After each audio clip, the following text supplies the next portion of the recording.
I'm not real Kids big are on older, Christmas. it's- She's yeah. happy with what she got. Yeah, I got her some nice things. Kids are Usually I older. cheap out, but she's cooking now. Yeah, And my knives are like good for nothing. Dangerous. yeah, even. sure. Yeah. So I got her some good Hey. knives. And I got her a cut glove. Hi, I've been thinking about you. My baby is almost grown up. Oh, You got yeah. a Bernie hat on. I'm ready. Right. Yeah, he stopped off and delivered it personally. I Like, love, make some I love the little so diversion. that I of never Bernie know where I am again. here. That was just a crap. I don't think it's gonna last quite that long. I'd like to just be pleasantly, Throw it in there while you where you can. slightly. Such a softie, yeah. By the way, kids, get out there and vote. I didn't even know. I mean, sometimes I like to respond, and I just had no words for that. I just Chairs. could not respond to it. And that was to who? To the To him, I don't know if it's the latest or second to latest. guy, the starer? The what? You're talking about the link he sent? Well, yeah. Or Well, you're talking about the His nice post. guy signed it? Okay. Yeah. Okay. But it was just like, I just couldn't come up with anything that was worthy of response. Wow. And on top of that, I'm reading the McKenna book. Mm,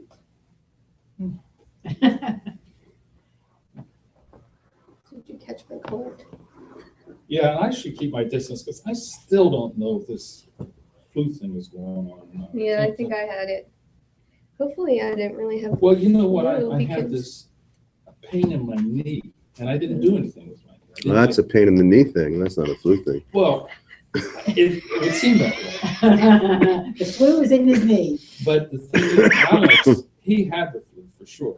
Yeah, And he was kind of sick all over, but he had like a wrist thing going on. It just hurt like hell. yeah, And he didn't do anything to bring that on that you could think of. uh-huh. And I'm like, so I looked into it, and it's like, Because that's because he's in a haze when he uses the internet for prurient purposes. maybe that's it. But it may be an artifact of the flu. I don't Huh. know. But I should keep my distance just in case. Well, keep your distance because you're weird. Yeah, maybe you should Well, just that's leave.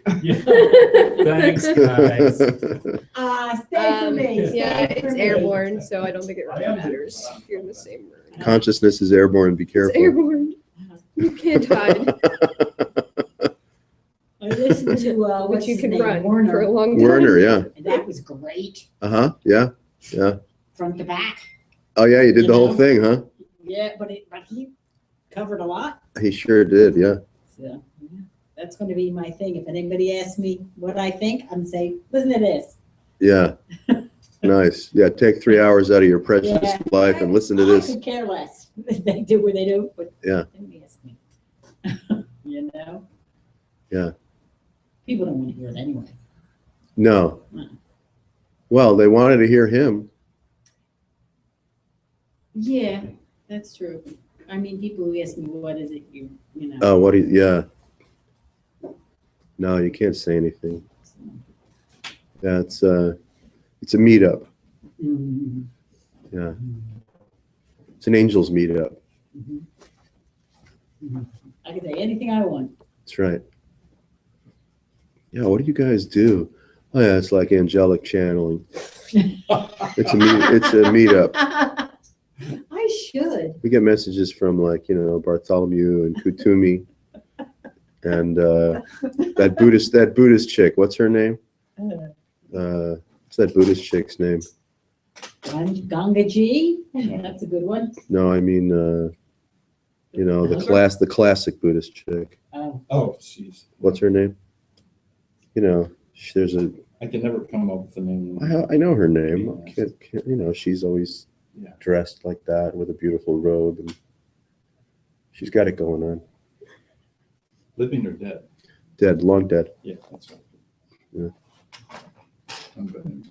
Well, you get the best messages, from long dead that's right. people, because living people are confused by sentiment and sensuality. But the dead, I mean, they can really give you a punch in the face.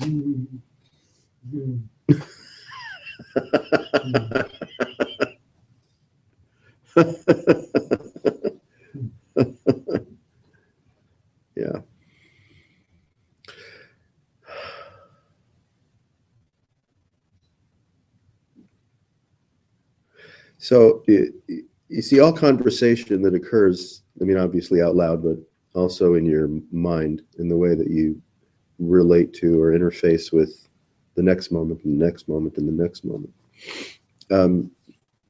has to be by design glib, because any and all representation is not the dripping actuality of present experience. It's a reference to it. And that reference goes through these two primary filters, which is sentimentality and sensuality.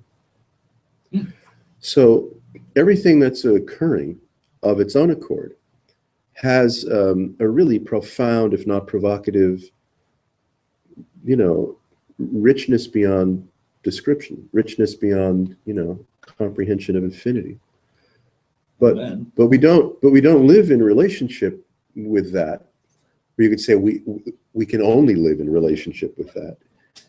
But we don't somehow notice, take heed of the truly intimate, miraculous nature of present experience, because we are filtering it, reducing it through the glib representational nature of language, which can only refer to sentiment and sensuality. That's it, man. Well, that's interesting. Sentiment and sensuality. I mean, I have to ponder that a little bit. Because, sentiment, I take to mean sort of a specific kind of emotion or whatever. In other words, it's in the context of things past. Well, all feeling tone of self, whether past, hopefully or resistantly projected in the so-called future, or felt at present, to be glib, right? Pun intended, to be denigrated or celebrated. So no matter where you're looking through the filter of sentiment, as concerns the imagination of the story, the content of your life. And you're also looking through the lens of sensuality, which is the body. The senses. Yeah. Right. Okay. That's right. So by doing so, With sensuousness. It's basically how you feel about things, like from a body, like a human perspective, but you're feeling either physically or referentially, yes, calling things in to create emotionality or Yes. whatever. that's right. Yeah. So you see this compendium of curious symptoms or evidentiary misalignment suggests that you are of the nature of body. And your feeling tone is not pristine availability. Your feeling tone is sentiment. It's personal. Who was the philosopher? Do you recall that? I mean, it's like one of the first things you learn in philosophy 101, that, with the shadow puppet type thing, and you're looking Punch at and Judy? You're looking at the shadows on the wall. Kermit? You think that's real, Yeah. But that's actually, of course, misinterpreted. Plato? Is it Plato? I don't know. It's either Plato or Aristotle. It's one of the Plato. other ones. Maybe, it's one of those guys. I used to eat Play-Doh. Oh, that's different. No, it's similar. Same? Now we put Play-Doh up our Those guys nose. make That was shadows a good on the day. wall too, Oh, yeah. like before you eat them. Throwing Play-Doh at the wall. Rolling it up and bing. There are hints of this throughout. I mean, I think there was, this, we're being put over. You're being played. We're being played. You are being played. This idea has been around, That's right. in one way or another. We are being played. Yeah. I mean, you can't say that how you relate to, how you were conditioned and educated and respond to the so-called gift of your life is voluntary. The entirety of your persona is clearly involuntary. I mean, how the fuck did you become you? By choice? By free will? I mean, give me a break. The best evidence we have of the fallacy of free will is that you're you. You don't need any more evidence than that. Because we would never choose that. Is that what you- Why would you? Why would you? Why would you choose to be you? Or Choose to be Donald Trump. What? Somebody like Oh, that. my God. everyone has this big conundrum about free will or not free will. I'm like, dude, that's simple. You're you. No free will. You don't have to look any further.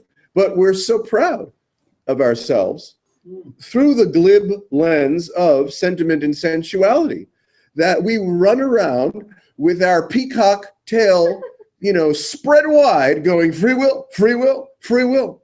Like, you gotta be kidding me. Free Willy. So our dilemma, not that we have one, but if we do have one, the dilemma is that we're trying to resolve a ghost, which is an artifact of the glib representational assertion of sentiment and sensuality, defining self as body. We're trying to resolve this mashup of total what the F and resolve ourselves to security, to freedom of choice, freedom of will, to come and go as we please. We're just not setting our sights high enough. No, clearly not. So if there's suffering, the roots of it, because there's a lot of circumstantial suffering of a planet of 7.3 billion, creatures being exploited by all kinds of unfortunate circumstances. Most of which is probably, what would you say, lack of clean water and lack of decent food. I mean, the big exploitation. The mind control of the 1% is like, yeah, that kind of pisses me off, but that's not quite the same level of indignity of impoverished living through most of the third world, right? Dysentery, like what was that? Starvation. List goes on and on and on. Yeah, but don't worry, Bill Gates has got this. Yeah. Right.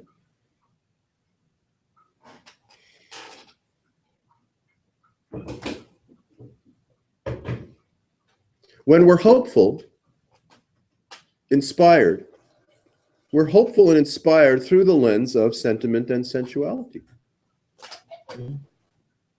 Because we're That's the projecting, only place where hope and inspiration can be, I guess. because we're projecting Mo Betta for the likes of the body in a future.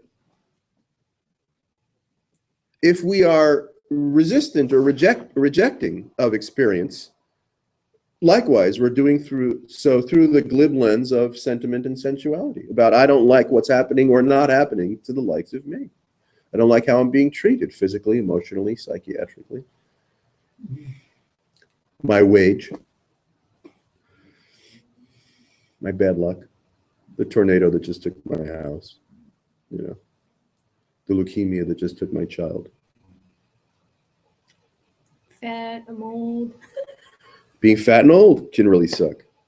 It's all just funny because it's like if you don't even have control over that, I mean, jeez. Jeez. Can't win. Pretty Like, universal condition Pretty at some point. obvious. So someone, for some strange reason, hears about enlightenment because they saw, a statue of a Buddha somewhere and stumbled upon it on, I don't know, YouTube or whatever. And what? The who? The what? Enlightened The what? Four Noble The Truths Four sounds- Noble That Truths? sounds sort of compelling. It's like, yeah. Yeah, man. The Eightfold Yeah. Path? Yeah, well, that's when it starts to get hairy. Patanjali, I don't know. Now we're pushing Do it. right stuff. I don't know. Vipassana, on and on and on and on. And these are all, I love to say it. I should say I hate to say it, but I love to say it. These are superficial, remedial excursions into more confusion.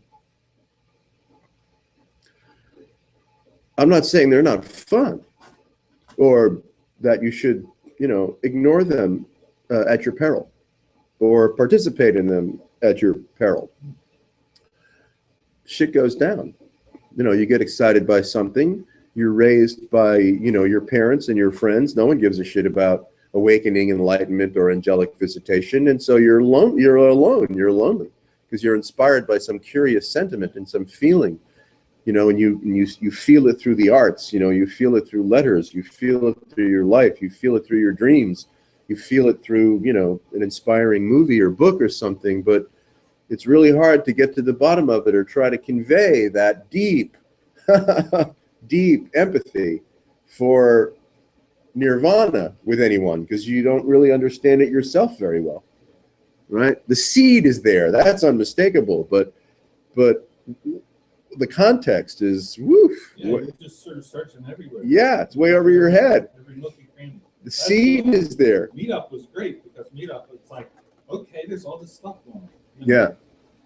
Yes. It allows one to explore and then realize, Yes. oh shit, this isn't any better than that. And that isn't, you know, it's like, That's right. That's right. it's all the same. Kind of deal. It's pretty much all the same. Yeah.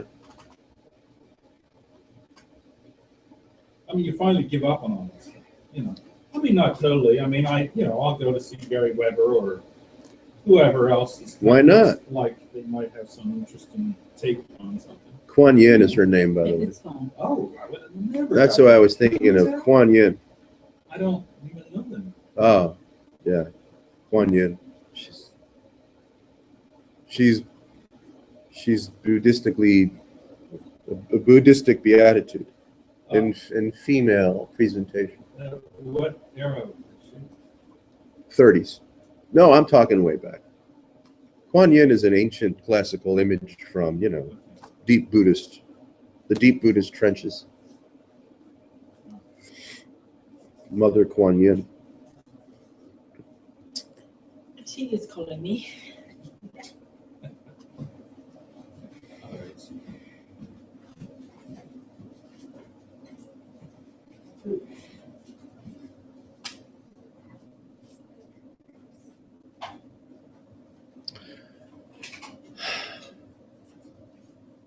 Waking up, not that there is such a thing,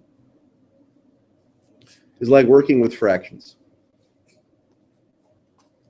In order to work with fractions, to have them be relatable to each other, you have to find the lowest or least common denominator. The denominator is the bottom of the fraction, the base, right? So if it's 12 265ths, then you got 12 of them, but what are they? Well, they're 256. Well, 256 of what? A pi. Yeah. Right? I mean, the idea of a fraction is of a pi. Yeah. Yeah, so you're cutting it into, you know, thin slices, which turns out that if you had a knife sharp enough, and some people do, you can't stop cutting the pie. You know, you can't, there's no end to the, right? To the thinness of the slice of the pie. What always seems to be exciting when there's like a new taste going on, you know. Yeah. You know, new, seemingly new revelation. But yeah. Thanks. Yeah. Well, down to the Planck's constant, at least for, you know, so whatever practical physics might be. Not that there is any, but that's the thinnest practical slice of the pie. Pretty thin. Right? Because beyond the Planck's constant, it's like, it's just too diluted to have any impact at all on what we refer to as sensual reality, right? Observable, interactive reality. That's a pretty thin slice. Anyway, you have to have a least or lowest common denominator to then work practically with the fractions. So applying that to the puzzle and the conundrum of self-realization, were there any? You have to get underneath the symptoms. You have to keep traveling underneath the symptoms to see if there's that lowest common denominator, which punctuates the miracle of you. And you're not really interested in someone else's self-realization. Fuck them. You're interested in your own, the miracle of you. You know, I mean, you can go to Ramana Maharshi's Mahasamadhi, you know, and spend your life there, and maybe happily so. But you do so because you're interested in how it makes you feel, not his, you know, Yeah. dead and exalted corpse. Yeah, if you miss a line and try to get his thing, I mean, then there's no Right.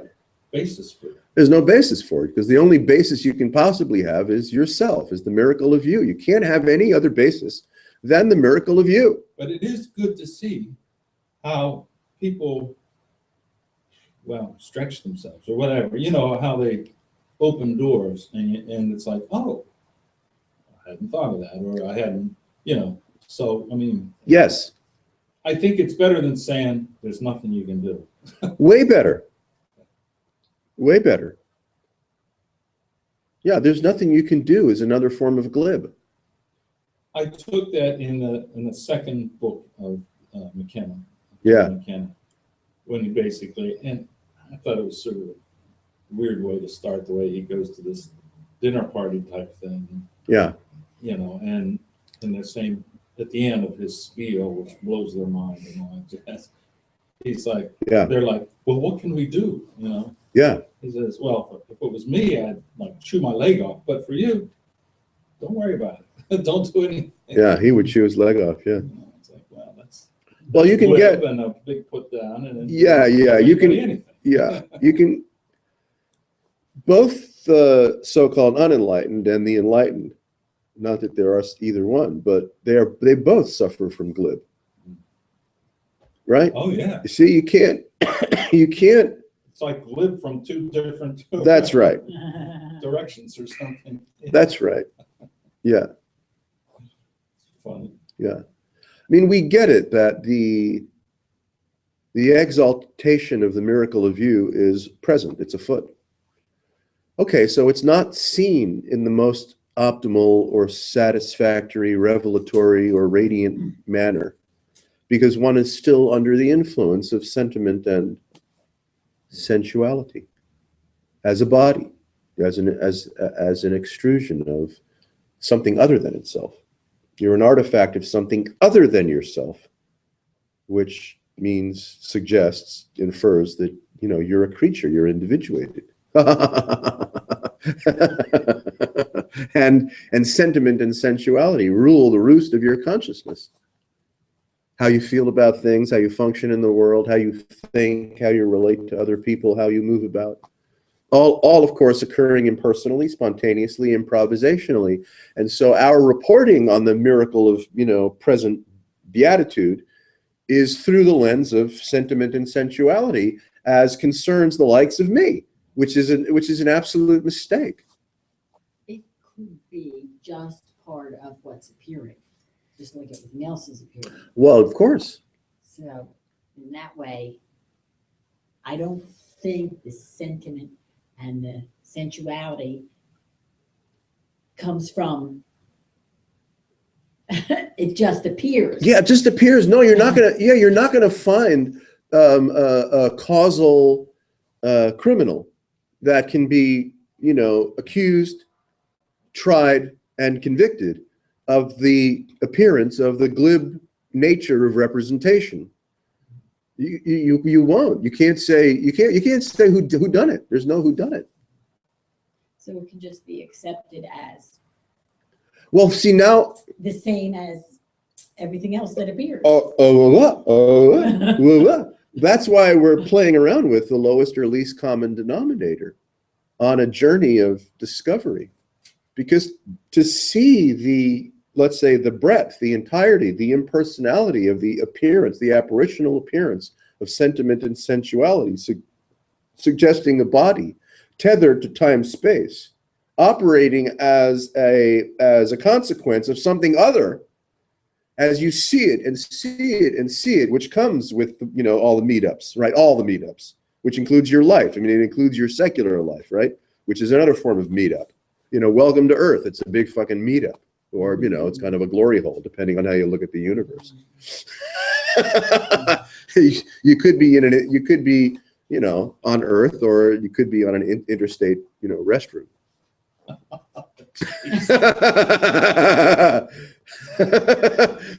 Whoa. Have you no shame? Really. You could be just a little bacteria in somebody's. Yeah, that's right. Yeah. You think it's all. So as long as we are consumed with the story of self through the glib representational lens of sentiment and sensuality, all we got's problems. All we have is disappointment. All we have is loneliness. All we have is exploitation. We'll never get any satisfaction from it at all. At all. At fucking all. And yet, that, what I would consider a kind of clear observation, evades most creatures. We unrelentingly, badgeringly insist on finding our resolution in experience. We want to win in experience as the creature. So our sentiment is high. Our sensuality is high. Our sense of security is high. Our celebrity is high. Our view of the future starts now in the best possible way. I'm having the best day ever. Huh. And all of this is beholding to the myth of experience.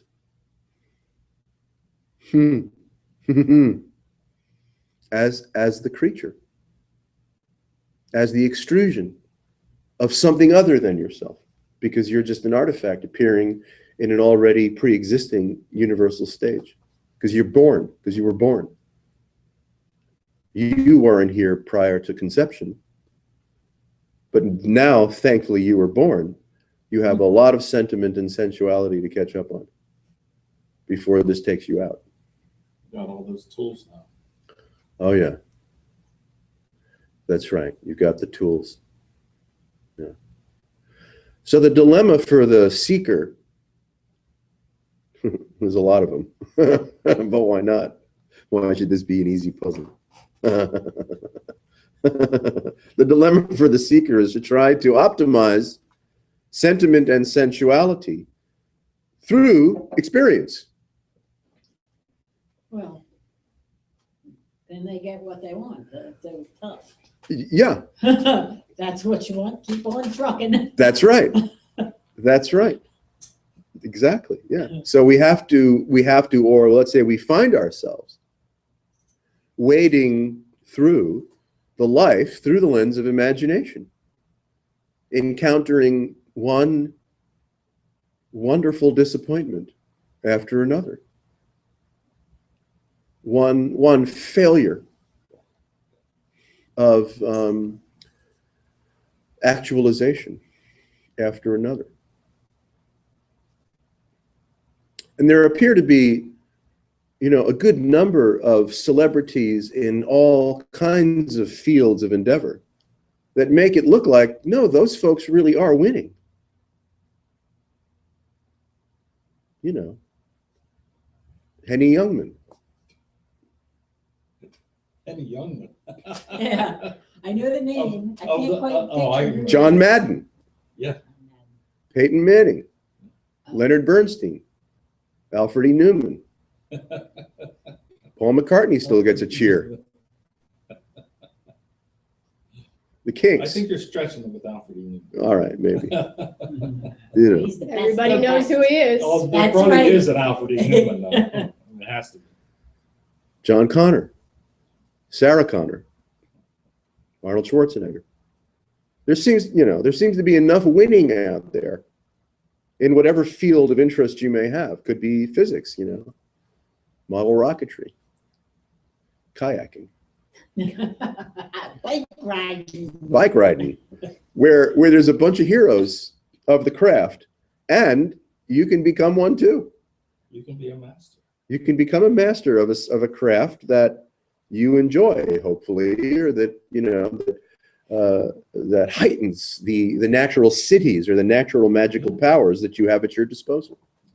It's always a good thing. It's always a good thing. So that's, you know, I mean, a young person that in the Western whatever that, you know, gets what we call higher education, which is just, you know, deeper into the mind fuck of deeper into the mind fuck of disappointment, can choose, you know, avenues of endeavor and win.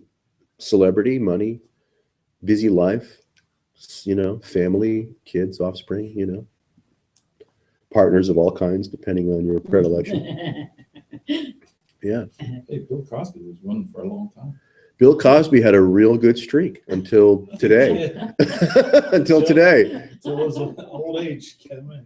Yeah, until he was, you know, arrested on criminal charges for feeding people illicit drugs against their will. And, Yeah. For Bill Cosby, this really turned out more to be an interstate glory hole than than a miraculous universe. Oh, sorry. Oops. Yeah, that can happen. That shit can happen. You can be marvelously talented and have a real winning, disarming personality and be troubled by sex predation. Sex predation, as in predator. Yeah. Okay, you can't have it all, or maybe you can. You can try. You can try. He gave it his all. Get it all. Yeah, I'm sad. Or this, you know, this wonderful Glee star that was just accused of having whatever child pornography. Oh, really? Oh, well. Everybody has child. Everyone has child pornography. What's the big deal? Leave the kid alone. That's like, just not everybody gets caught. Yeah, pretty much. So yesterday. Yeah, really, child pornography is yesterday. Yikes. So one concerns oneself with a very rarefied flight of fancy, which would be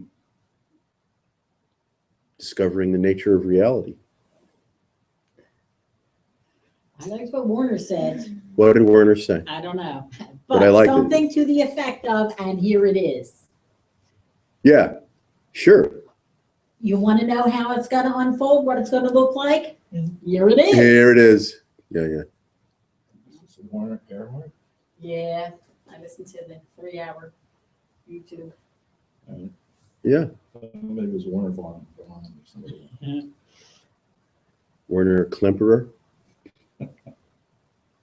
from Hogan's Heroes. I forget the names. It is Balloon. That's a different show. The plane, boss.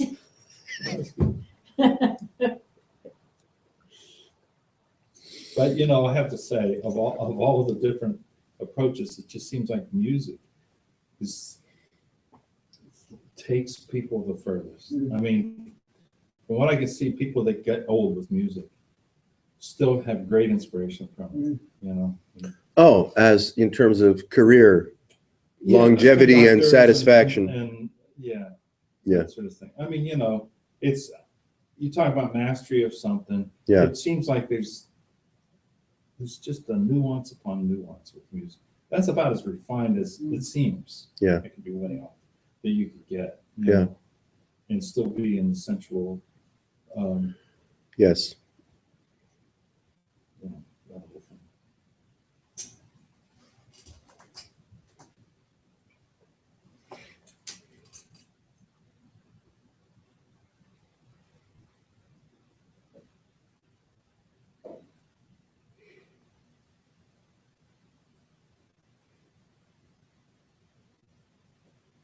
Remember that Star Trek where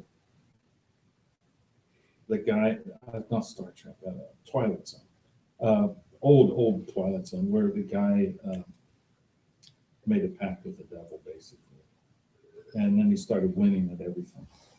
He Yes. was a gambler, Yeah. you know, and he couldn't lose.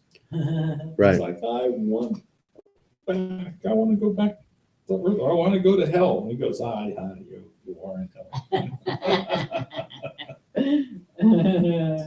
I remember that one. Yes. Yeah. I mean, you can get up to a certain point. I mean, you get all the way to the top, and then you're at the top because it seems to be a top, and you're there. And then what? I don't know.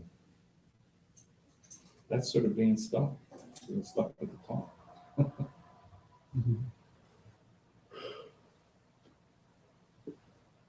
Creation is a siren.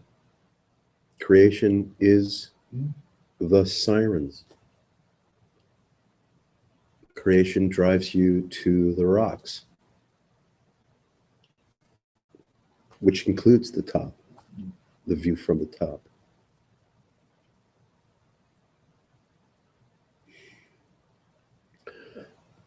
It's kind of you could say it's a built-in tripwire or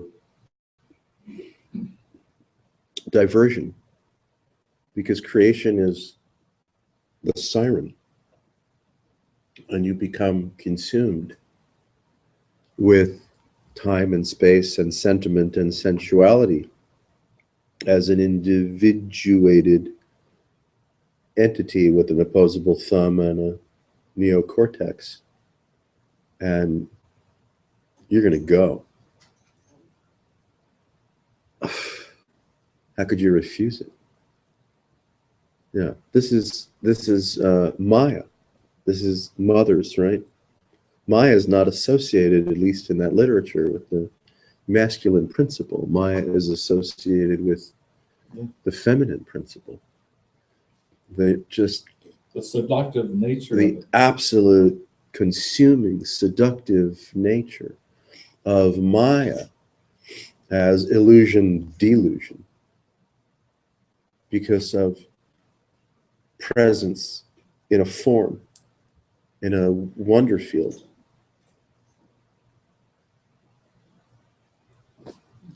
Of novelty and interactivity.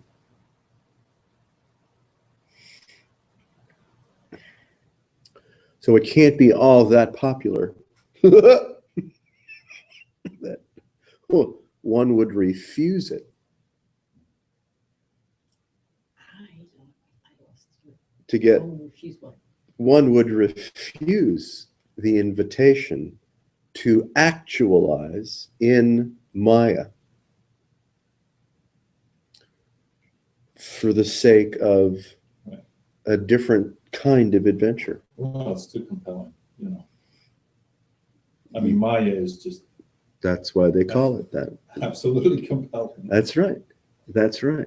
And I think it takes, well, for most folks, if what few there are, it takes a while, I guess.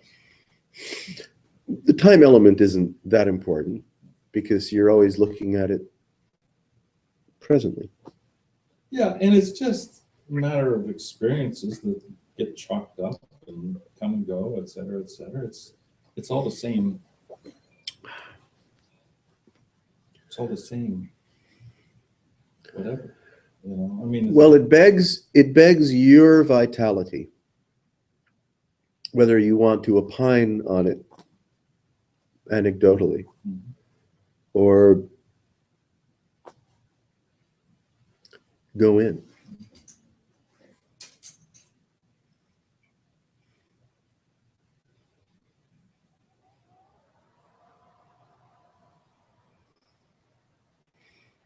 This is a difficult process because, you know, communicating in Well, as a a process, 4D world. as a process, it's fraught with difficulty. Right.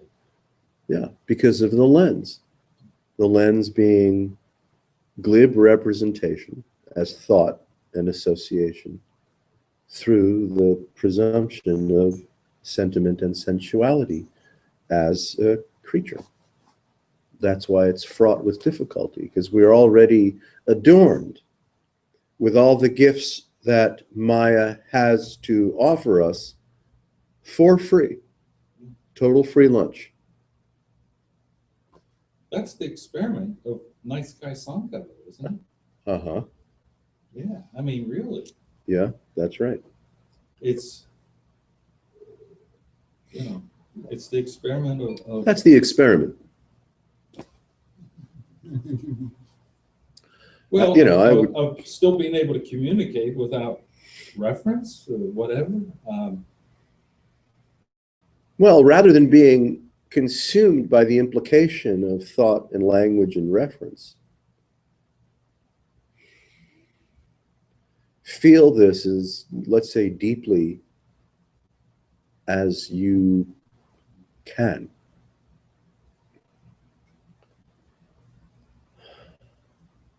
And see what you feel like saying next. I would say, you know, the Quakers endeavored to do that, but Yeah. very, very seldom does it work out. Well, if you're just hanging in Quakerism, you're playing monkey see, monkey do with the elders that you've been indoctrinated by. Yeah, you have to get out and take this on in a more adventurous manner. Yeah, I think so. So you can build your own body of, let's call it, firsthand experience. Yeah.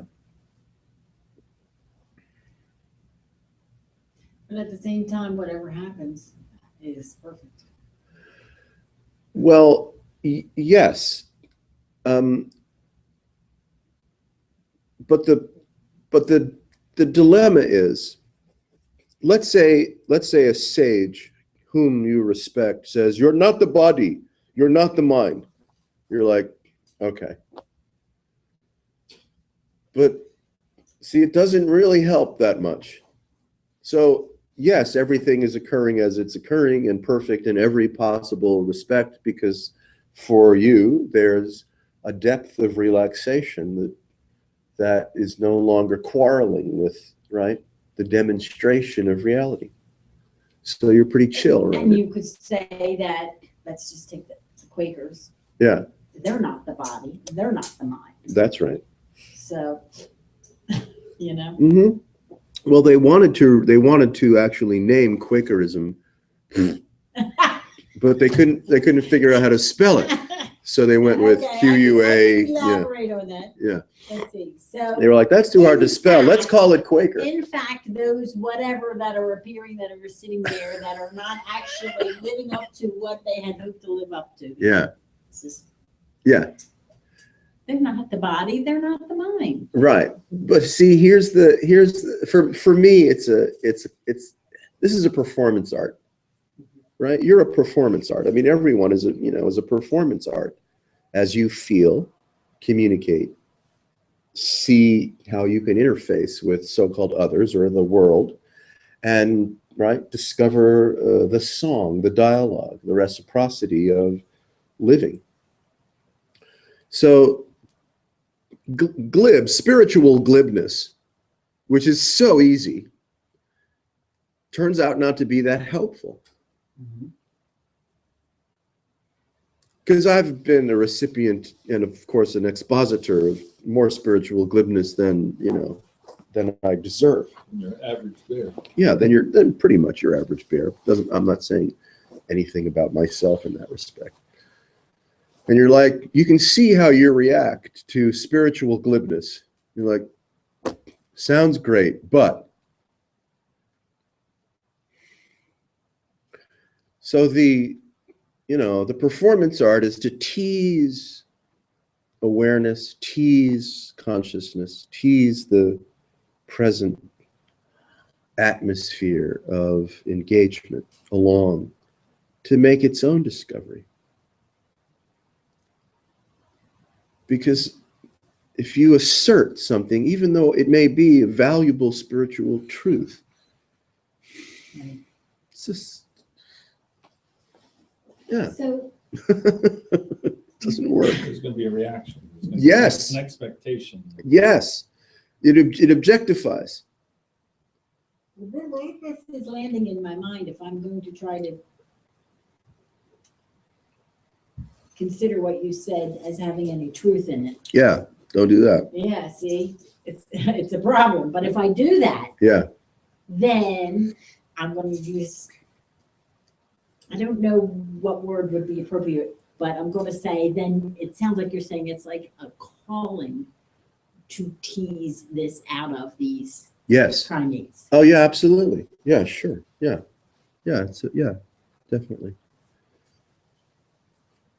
You could look at it as a calling from a ministerial point of view. Or you could look at it as a calling as, you know, Because I wonder if there's any actual, like,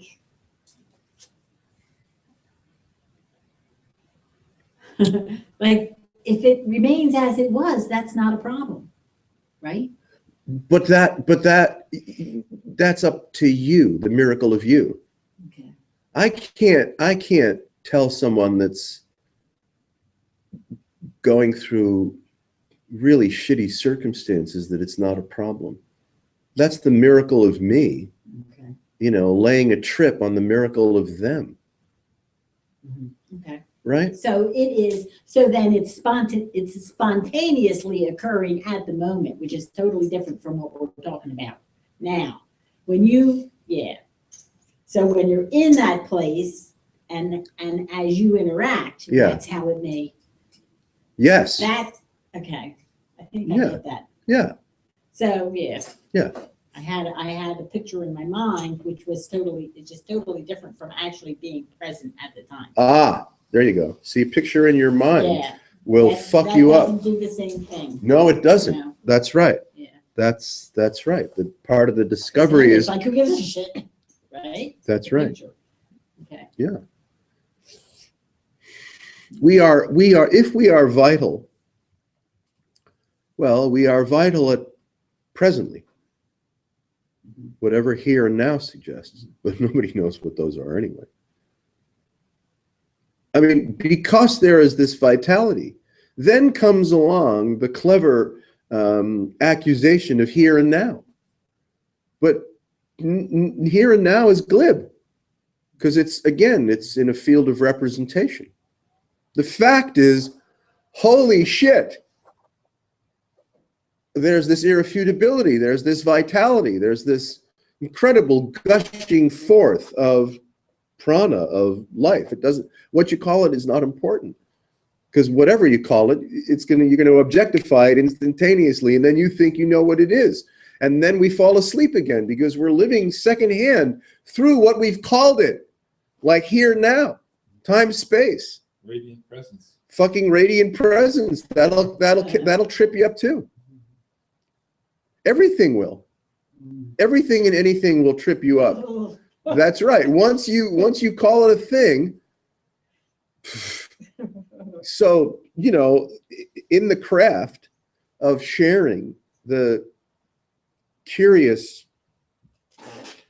feeling tone of this vitality without, or trying to avoid being glib as best we can, you have to weave it a certain way. Otherwise, people receive it as like a behavioral suggestion, a behavioral accusation, what you should do, what you shouldn't do, how you should feel, how you shouldn't feel. It's glib. It's superficial. It's attention seeking. Because whatever you say about it is not true. It certainly isn't valuable for anybody else. I mean, that's fucking clear. But your job is to find out that it's not valuable for you.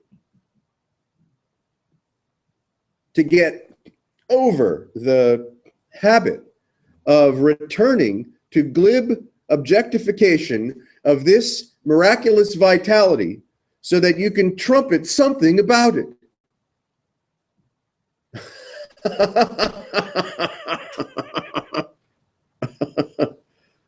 Yeah.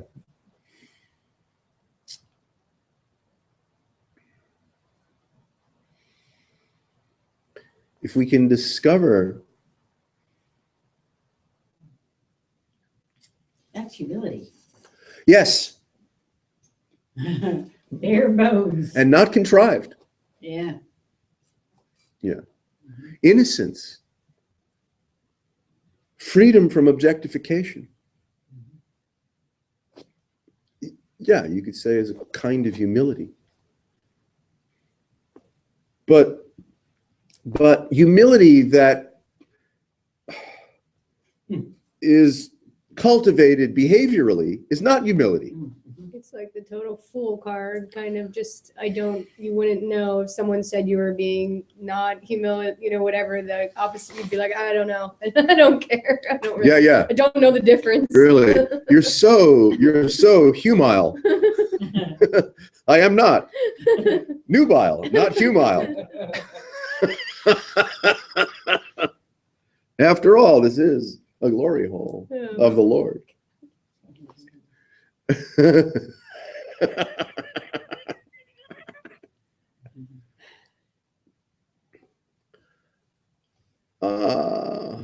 Talking about, self and selfing and the mechanics, of self-interest has its place, but it's not the entirety of this. It's not even a valuable fraction. It has its place, like everything has its place. But then you become glib again, because you've heard someone talk about self and selfing and the genesis of, the addiction, the parasite of self-interest. And now you're framing your life and your behavior through that lens. So you're good or you're bad or you're up or you're down because you're selfing or not selfing. But you see, that's how even a realized sage can suffer the unintended consequences of glib accusation by coming up with a liturgy that gets repeated over and over again. Like radiant fucking presence or traveling lighter or anything Byron Katie has to say about anything. At all. At all. I mean, Adyashanti is full of pithy platitudes, but,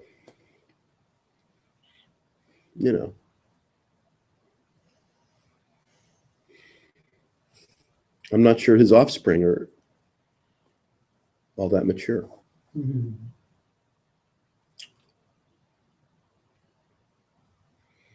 going back to the same thing that I brought up already. Okay. So talking about selfing or traveling later or listening to whomever and hearing the message. Yeah. That doesn't have any actual effect on, I don't know. It doesn't matter. You sit there or you don't sit there, right? Well, again, why not sit there? hypothetical concerns are vaporware. Sure, why not sit there? Yeah. But it's all vaporware. That's the thing. Again, you got to be, yes. Who gives a shit? Again, for you, I respect it deeply and without hesitation. But the miracle of you lives, right, with the insight, the revelation, the sanguinity of the miracle of you. But it's not valuable to anybody else as an accusation. Mm-hmm. So and I get it. Probably only speak these things with you Yeah. because this is where I can move, if you know what I mean. Sure. That's right. There can be movement. Yes. Yeah. Okay. Yep. Even who gives a shit, which some people would chew their leg off for, thanks to Jed, right? Yeah, I would chew my leg off. But for you, don't worry about it. I know. Yeah. You go out and get a Yingling. I'm going to chew my leg off. I'll meet you in the parking lot. Yeah.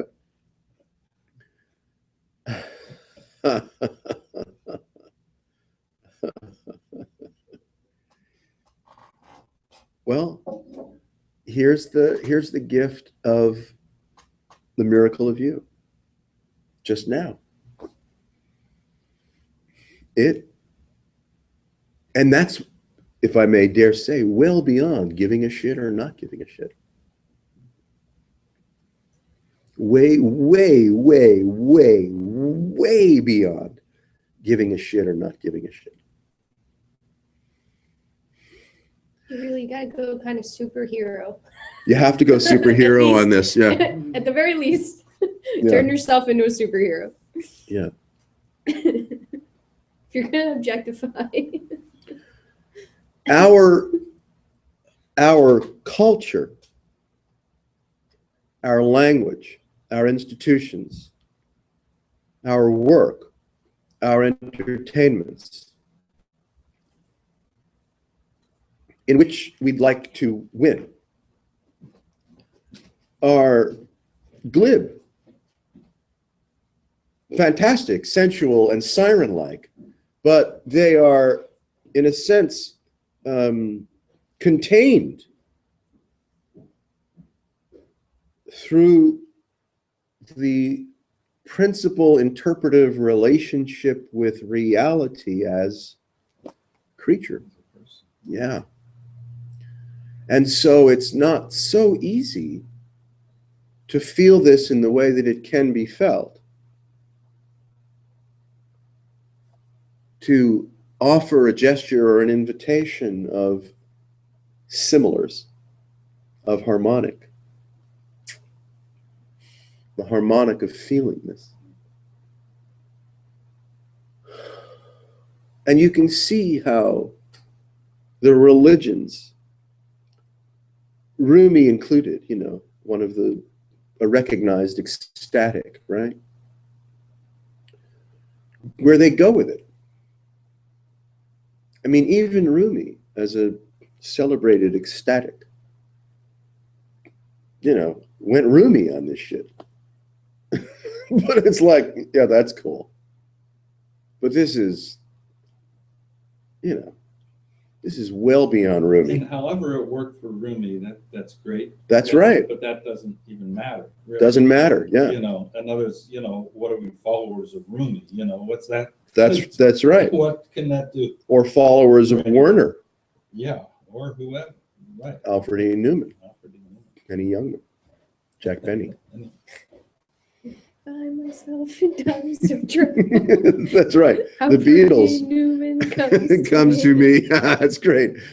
Singing words of wisdom. Why do I remember stuff like that? I don't remember anything, and I remember shit like that.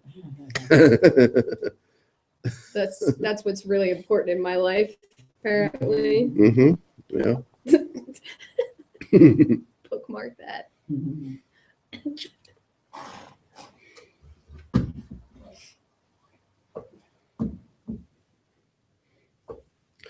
Our impulse for exaltation is genuine. Why not? There's no point in suggesting someone's impulse for exaltation could be anything less than genuine. How we actualize it, where we go and what we do to follow the aroma, that's anybody's guess.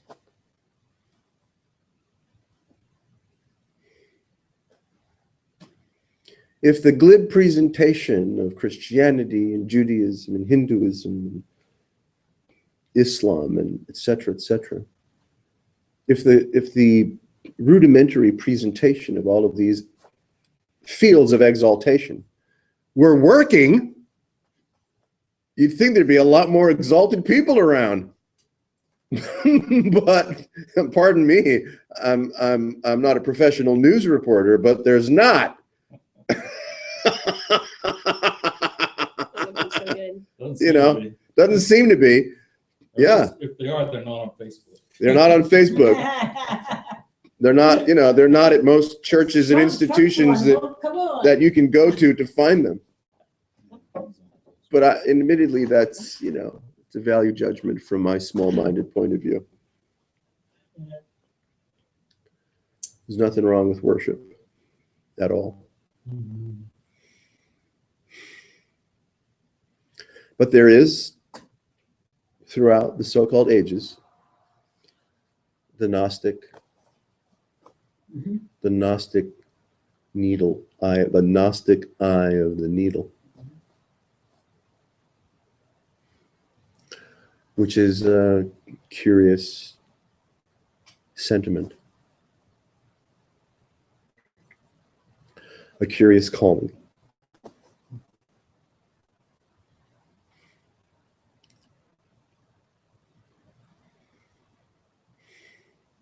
So, it's coming up in my head. These, there are various people who would seem to have some understanding of truths Sure. go astray. What do you mean? Drink too much Is there and any way that sleep can with be people's? avoided? I mean, how do you catch? How do you catch them? Well, so How do you let's catch a falling star? Put it in your pocket? let's say, you know, prize gets in there and Yeah. what else? Greed, Absolutely. pleasure seeking, right? Yes. So then Yes. I'm guessing that these people had something and then were corrupted, I'm guessing. I don't So know. Why would you think that they had something?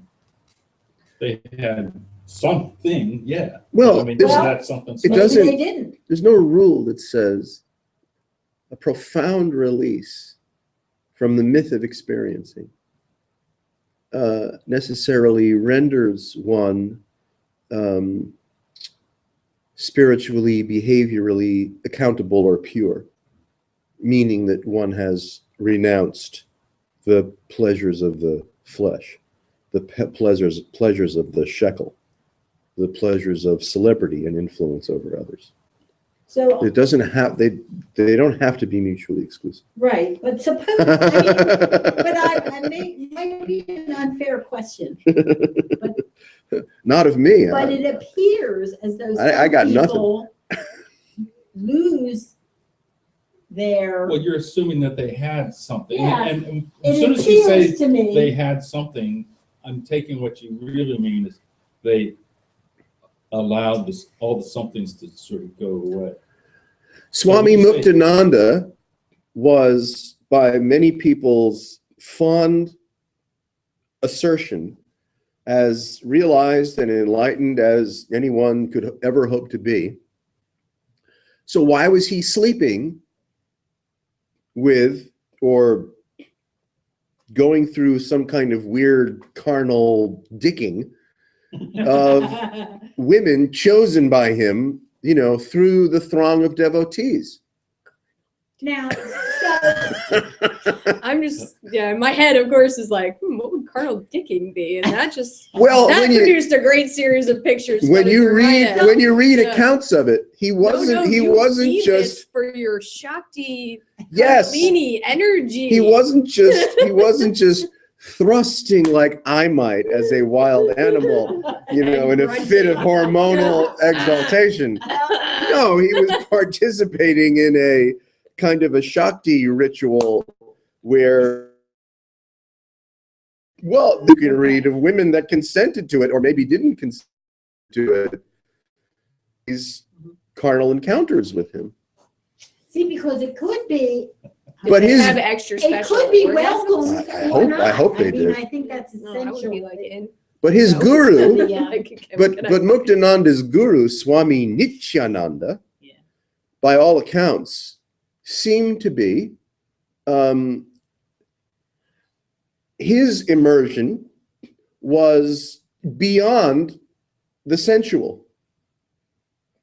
He was not given, apparently, to indulging in the pleasures of the flesh or the pleasures of the shekel. So there are, you could say, degrees of the demonstration of what a, quote, human being, were there any, goes through on the trajectory of the self-realization brouhaha and how they conduct themselves But during it's that not- arc. It's not the conduct that Yeah. actually is the issue. Yeah. It's if you perceive that they've just turned into assholes. I mean, you don't have to be an asshole to do this stuff, but some of them turn into assholes. So what happens is what I'm trying to, it seems like, Who knows? all right. I mean, we're in a Well, are they fakers? Maybe they're faking. You know, I mean, and I'm. name names. Well, I was thinking about that guy you sent the link about, who I hadn't heard of before, DeRuiter. John DeRuiter, yeah, I DeRuiter, mean, DeRuiter I'm Roeder, happy with him. DeRuiter. He deceived those women. Well, yes, I think it was mutual, you know. I mean, in some cases, of course, these kinds of behaviors are non-consenting. That's why the police picked up Bill Cosby today. But in some cases, it looks as if it's consenting. Mhm. But the seduction, the hypnosis, the celebrity, It's an exploitation. the worm tongue is an exploitation. And so it's not quite consenting. See, so I would say this one's an asshole and this one can fuck whoever he wants. That's what Okay. But I want to know your thoughts. 'Cause- I don't know. Well, if I get a chance to sleep with him, I'll report back. Okay. Not with the Joker face. Yeah. Don't look at him. But this is not uncommon. Joker. Many of the you know, the yoga gurus that came from Shivananda's yoga ashram in the Himalayas ended up with one or several forms of shekel and sexual exploitation. Yeah. The Tibetans also. I mean, Krishnamurti had a hard time because he slept with the wife of the guy that was publishing his earlier works. I mean, for him, it was, you know, hopefully kind of just a naive expression of the love of all being. And for her, I would imagine it was completely consenting, but it broke the poor guy's heart. And so the daughter of the biological couple, Krishnamurti didn't have offspring, but the woman with whom he had the affair, her daughter wrote years later in scathing, and perhaps completely legitimately accurate reports on, you know, Krishnamurti's behind the scenes character. But who knows, maybe she had just picked up the loathsome retribution of her father's point of view. It's hard to know.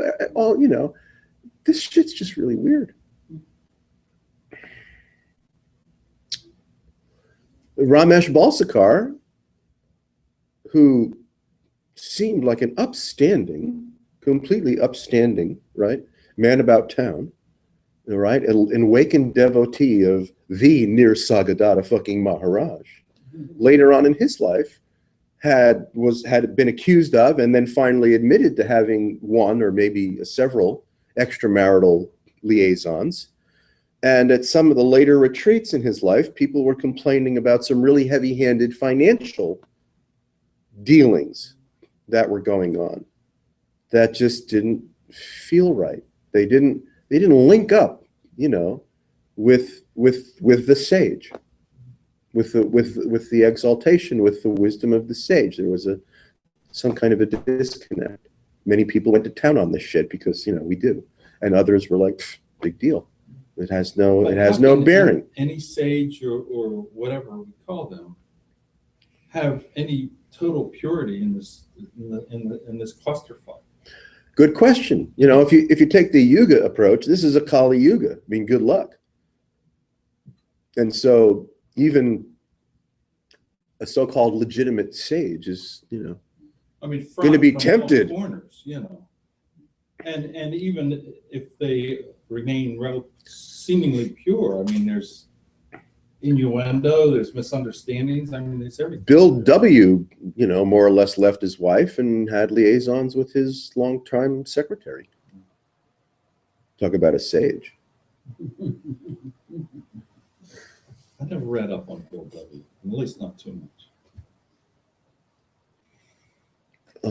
it's see how easy it is, if not enthralling, to just go into the nooks and crannies of the siren, right? The Maya. And I don't mean that in a, negative way. The Maya. It's like, oh, right? The saliva of the Maya, right? The essential fluid of creation.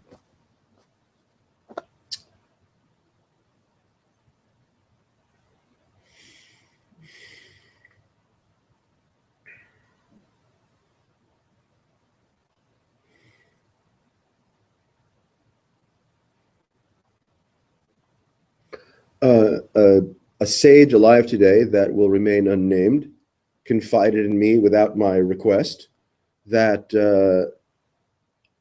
if he has ejaculatory intercourse, sorry kids, that he's in bed for 3 days. Or something curious like that. Because of his. I'm never going to tell. State? I didn't ask. I was like, thanks for sharing. That was He just gives it all. yeah, random email. Well, it was, it was a face-to-face conversation in context of other things, but it was, Is that wow. In Wow. bed in a good way or in bed in a bad way? No, I think he needs beat. Like Yeah, Yeah, that's what I. twisted. yeah, yeah. You know what's coming, Depleted, yeah. coming to me now? Yeah, I know you want to hear it. I do, yes. That's question now. The question that I ask really has no relationship to what's going on anyway. No, I can't. So, duh. I know, it's strange. Well, it's joyous. For the average person, it's maddening and irrational and, suicidal. But if you've spent a little time with it to see that what's presently expressing, whether a question, whether an accusation or an assertion about the nature of reality is like pretty much nonstop, you got to be kidding me. Right? Nonstop, it's like, you got to be kidding me. Because any representation is too late and too little. It's the rabbit hole, I guess. Yeah, sure. You know? Rabbit hole, wormhole, glory hole. Yeah. Asshole. Asshole. Yeah, Okay. we got this. We got this. That's a good t-shirt. Rabbit hole, wormhole. It is.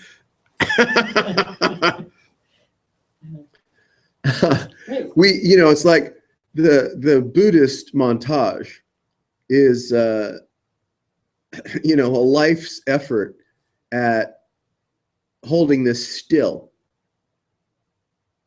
Some schools trying to hold this still, hold it steady, and thereby, get out from under its influence. But you can't. You can't hold it still. You can't hold it steady. You can't meditate your way to nirvana. It's a precarious state. Well, it's, a lot of people spend a lot of years on a cushion and they just end up with, contemplative pride. Yeah.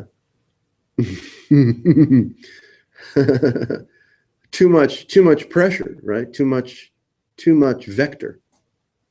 Contemplative pride. It's too much pressure, too much vector.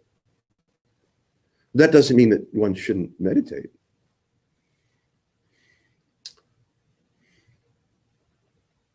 And I don't think it also means that one should just endeavor to give up thinking. No, it can't mean that. How can you endeavor to give up thinking? That's the problem. Thinking is not the culprit. Thinking is not the criminal. You could incarcerate thinking, put it away for 30 years, and the crime will still be committed, even while thinking is in jail. 24/7 observation, so it doesn't kill itself. Put thinking away, 24/7 observation, so it doesn't take its own life, and the crime will still be committed all over the universe. So thinking can't be the issue, can't be the problem, can't be the criminal or the culprit. Thinking is an artifact of the miraculous. Why make an issue of it?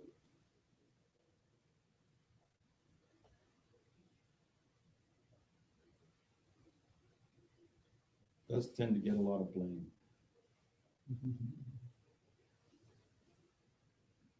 Bad thoughts, addictive behaviors and that sort of thing.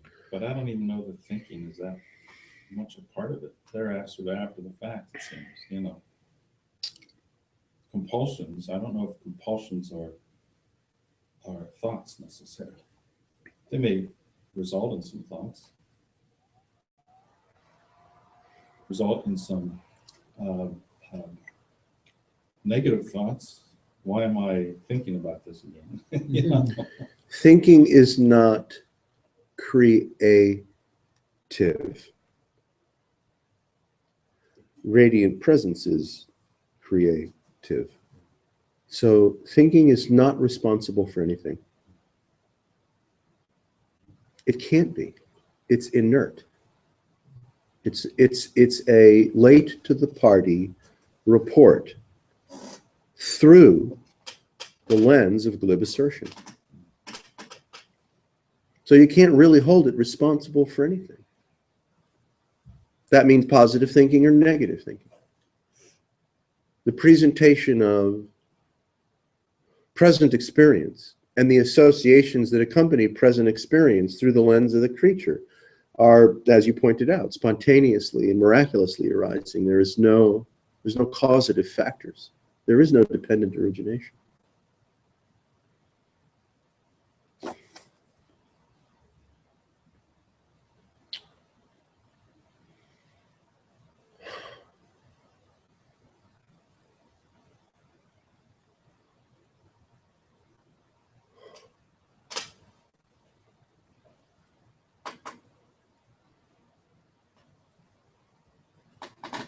You ask someone on the street, nice weather we're having. It's very rare that we go, pretty nice infinity today. Hey, Bob, doesn't infinity rock, Gladys? Come on, Gladys. We don't go there, do we? It's not politically correct to greet each other as infinity, irrational infinity, disembodied euphoria. It's not politically correct to greet each other as disembodied euphoria. But that's the nature. That's glib, of course. It's an encouragement. Well, no matter how you cut it, it becomes glib, like with all the namaste. Namaste, yeah. That's as glib as anything else. Absolutely it is. Yeah. At Kripalu, everyone was running around going, Jai Bhagwan. Namaste, Jai Bhagwan, which means, I like you. You're God. You're cool, you're God. Jai Bhagwan. Hail, right? Hail to the absolute. Jai Bhagwan. And just because, what's his name? Amrit Desai taught all of these, naive young persons some of the trappings of, Hindu culture. But then he had an affair, or several, that were suppressed by his, the senior legal team. And then he was making $200,000 a year, living in a fine house with a fine Volvo with the driver. I knew the driver. And everyone else was like making nothing. They had nice clothes. They got a good stipend. There was no savings for their future. They were indentured servants of the Institute of the Kripalu Center. He was putting down $200K a year, so he had, a elastic future. But they didn't have an elastic future. He was making $200K on the backs of indentured servants that were treated well. There's no question they were treated well and respectfully and responsibly and with great care and affection, which was maybe a first. But they didn't have a future because they didn't have a pot to piss in, except by virtue of being supported by the Kripalu Institute. That was not a sustainable situation. Isn't that like the Western model in general? I Aren't we all doing that? Mm-hmm. Isn't that basically what Yeah. we got? That's what we got. When Bernie comes in. Oh, yeah. Yeah, read the hat. Sure. Vote. Because the president actually has Yeah, control. I know. Yeah, Yeah. really. Uh-huh. Yeah, the Jewish guy is going to become Yeah. president. Right. Sure, yeah. I'll just kill him anyway. You're throwing away your vote. What can I do?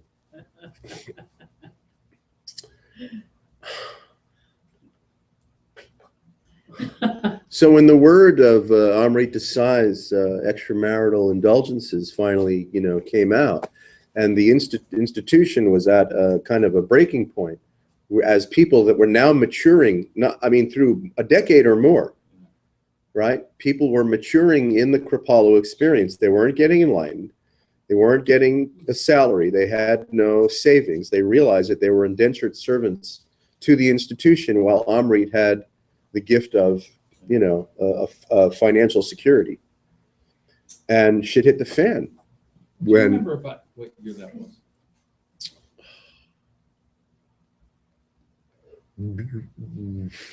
Because I went up, because I spent some time with my brother, who was a Sufi up there, and he did a lot of stuff. At 90s.